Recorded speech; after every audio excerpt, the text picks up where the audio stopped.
Chandrayaan 3 വിക്ഷേപിച്ചത് 2023 July 14 ശ്രീഹരിക്കോട്ടയിലെ Satheesh Dhawan space സെന്ററിൽ നിന്നാണ്.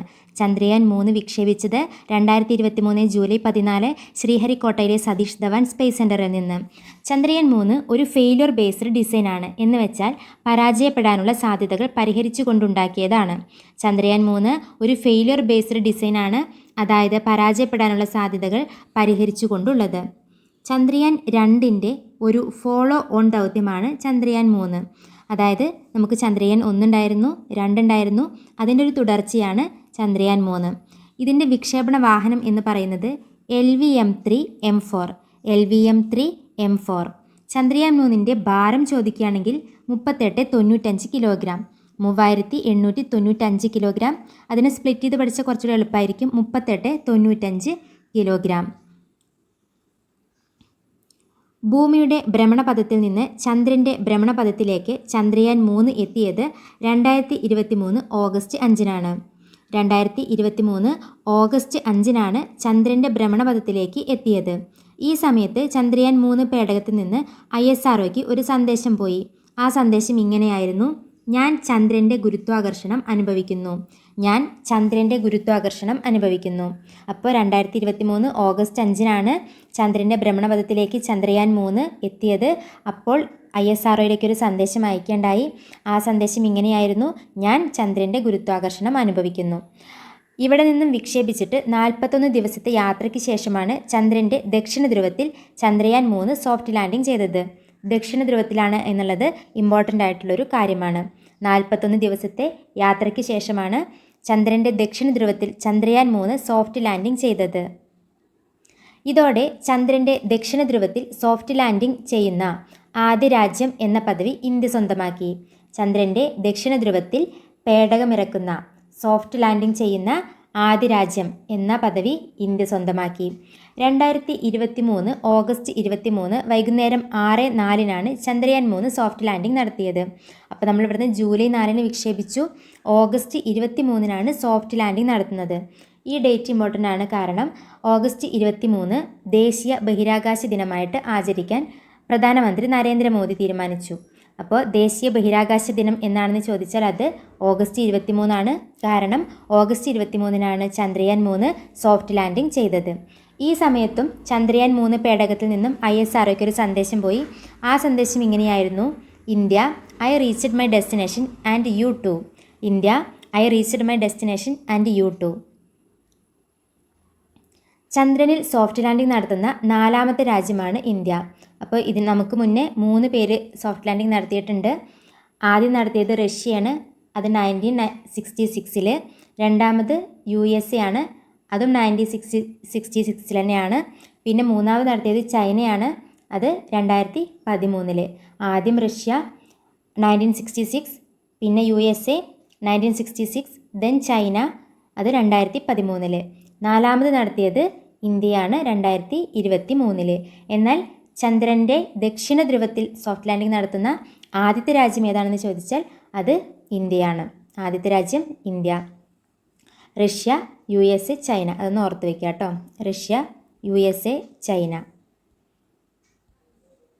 Russia, USA, China, India. എന്തെങ്കിലും കോഡൊക്കെ ഇട്ടിട്ട് റൂസി, നമുക്ക് റൂസി എന്ന് വായിക്കാം അല്ലേ. അങ്ങനെയൊക്കെ ഇട്ട് ഒരു കോഡൊക്കെ ഇട്ടിട്ട് ഓർത്ത് വയ്ക്കുകയാണെങ്കിൽ പെട്ടെന്ന് കിട്ടും. ആദ്യം റഷ്യ, പിന്നെ USA, പിന്നെ ചൈന, പിന്നെ ഇന്ത്യ. ചന്ദ്രനുള്ള ഗർത്തങ്ങളായ മാൻസിനൻസി, സിംപൊലിസസ് എന്നിവയ്ക്ക് ഇടയിലുള്ള സമതലത്തിലാണ് ചന്ദ്രയാൻ 3 സോഫ്റ്റ് ലാൻഡ് ചെയ്തത്. ചന്ദ്രനുള്ള ഗർത്തങ്ങളാണ് മാൻസിനൻസി, സിംപാലസിസ് എന്നിവ. ഇവയ്ക്കിടയിലുള്ള ഒരു സമതലമുണ്ട്. ആ സമതലത്തിലാണ് ചന്ദ്രയാൻ 3 സോഫ്റ്റ് ലാൻഡ് ചെയ്തത്. അപ്പോൾ ഏതൊക്കെയാണ്? മാൻസിനൻസി, സിംപൊലിസസ്. ചന്ദ്രയാൻ 3 സോഫ്റ്റ് ലാൻഡ് ചെയ്ത സ്ഥലം ശിവശക്തി പോയിൻ്റ് എന്നറിയപ്പെടുന്നു. ഇത് ഇമ്പോർട്ടൻ്റ് ആയിട്ടുള്ളൊരു പോയിൻ്റാണ്. ചന്ദ്രയാൻ 3 സോഫ്റ്റ് ലാൻഡ് ചെയ്ത ആ സ്ഥലത്തിന് ശിവശക്തി പോയിൻ്റ് എന്നാണ് അറിയപ്പെടുന്നത്. പ്രധാനമന്ത്രി നരേന്ദ്രമോദിയാണ് ആ പേര് നിർദ്ദേശിച്ചത്. നരേന്ദ്രമോദിയാണ് ശിവശക്തി പോയിൻ്റ് എന്ന ആ പേര് നിർദ്ദേശിച്ചത്. സോഫ്റ്റ് ലാൻഡ് ചെയ്ത ഓഗസ്റ്റ് 23 ദേശീയ ബഹിരാകാശ ദിനമായി ആചരിക്കാൻ ഇന്ത്യ ഗവൺമെൻറ് തീരുമാനിച്ചു. നേരത്തെ പറഞ്ഞതാണ്. ചന്ദ്രയാൻ 3 ലാൻഡ് ചെയ്യുന്നതിന് തൊട്ട് മുൻപുള്ള 15 മിനിറ്റ് ISRO ചെയർമാനായ എസ് സോമനാഥ് വിശേഷിപ്പിച്ചത് 15 minutes of terror. 15 minutes of terror എന്ന് ISRO ചെയർമാനായിട്ടുള്ള എസ് സോമനാഥ് വിശേഷിപ്പിച്ചത് എന്തിനായിരുന്നു? ചന്ദ്രയാൻ 3 ലാൻഡ് ചെയ്യുന്നതിന് തൊട്ടു മുൻപുള്ള 15 മിനിറ്റ് എന്താ സംഭവിക്കുകയെന്ന് അറിയാത്തത് കൊണ്ടാണ് അങ്ങനെ ടെൻഷൻ അടിക്കുന്നൊരു സമയമാണത്. ചന്ദ്രയാൻ 3 ലാൻഡ് ചെയ്യുന്നതിന് തൊട്ട് മുൻപുള്ള 15 മിനിറ്റ് 15 മിനിറ്റ്സ് ഓഫ് ടെറർ എന്ന് വിശേഷിപ്പിച്ചത് ആരാണെന്ന് ചോദിക്കും. അതാരാണ്? ISRO ചെയർമാനായിട്ടുള്ള എസ് സോമനാഥ്. ഇനി ചന്ദ്രയാൻ 3ൻ്റെ ദൗത്യ ലക്ഷ്യങ്ങൾ എന്തെല്ലാമാണെന്ന് നോക്കാം.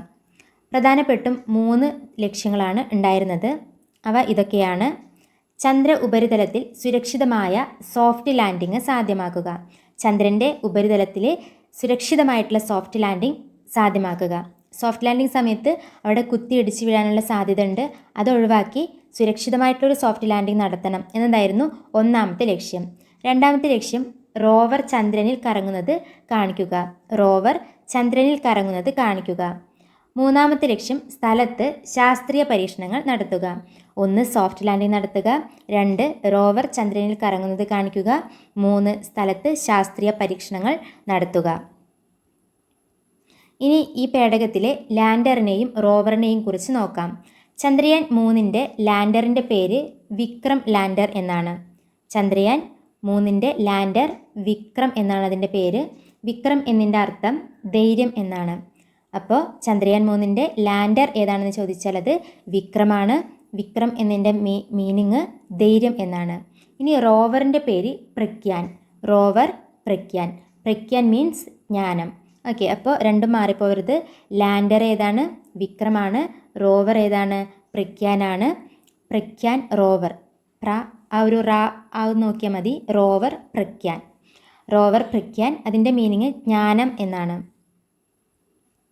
ഒരു ചന്ദ്രദിനം എന്ന് പറഞ്ഞാൽ 14 ദിനം, ഭൂമിയിലെ 14 ദിനം. ഒരു ചന്ദ്രദിനം അതായത് ഭൂമിയിലെ 14 ദിനങ്ങളാണ് ലാൻഡറിൻ്റെയും റോവറിൻ്റെയും പര്യവേക്ഷണ കാലം എന്ന് പറയുന്നത്.